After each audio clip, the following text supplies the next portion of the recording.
Joining me now to talk about the president's controversial meeting with Venezuelan President Hugo Chavez at the Summit of the Americas, syndicated columnist, CNN contributor, Miguel Perez. Miguel, great to have you here. Ray Walser, who's senior policy analyst for Latin America at the Heritage Foundation. Very good to have you. Let's begin with the handshake with Chavez. Your reaction? You remember in the old days when people used to want to shake your hand and then go like this? It was like, you fool.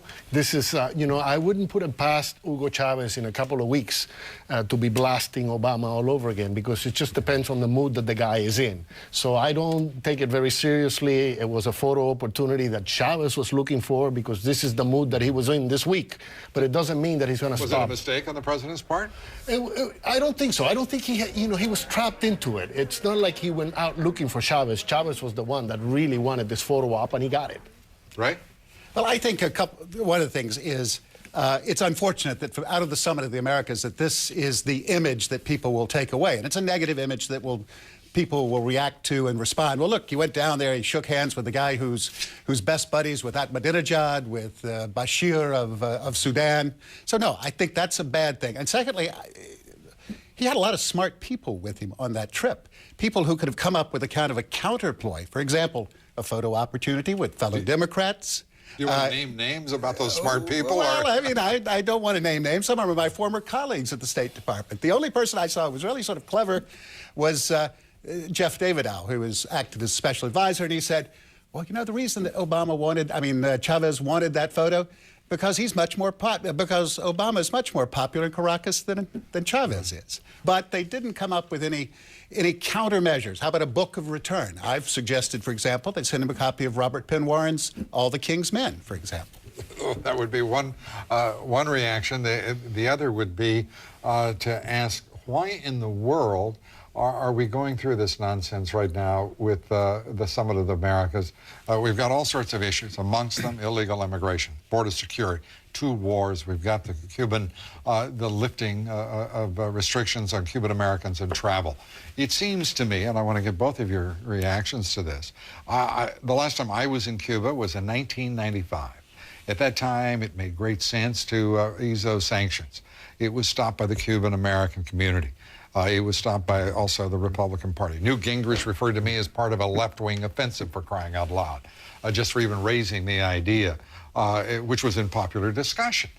Why is this such a big deal right now, and why should it be a matter that is not articulated in great detail, openness, and debated as a matter of public policy? Miguel? It certainly should be, Lou. I've been one of the people that has been arguing for a long, long time that it's not just us that has stopped the embargo from being lifted. It's also the Castro brothers. They haven't really wanted the embargo lifted because this is the excuse they have for all their failures.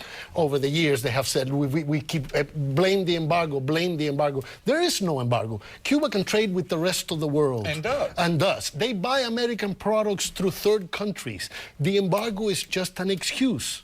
That's all. Right?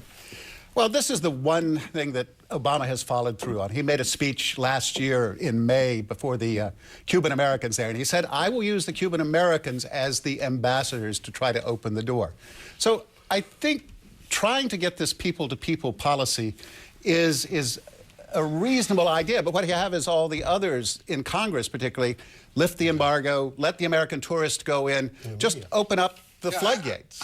I'm a little confused. Use the Cuban Americans as ambassadors. I mean, we're Americans. Okay, there's some folks who are born in Cuba, they're Cuban American descent.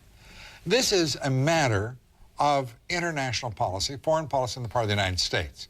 We should be doing the right thing. It shouldn't be a matter of catering to the Cuban Americans or to the middle class or to the working class or whatever the heck you want to break it into. But as a Cuban American, okay, yes, I can tell you that I was scared to death by Obama during the primaries when he was talking about talking to Cuba without preconditions. He is now setting some conditions, which is a good thing. All right. Ray, thank you very much. Appreciate it. Miguel, thank you. Up next, we'll have the results of our poll. We'll be right back. Stay with us.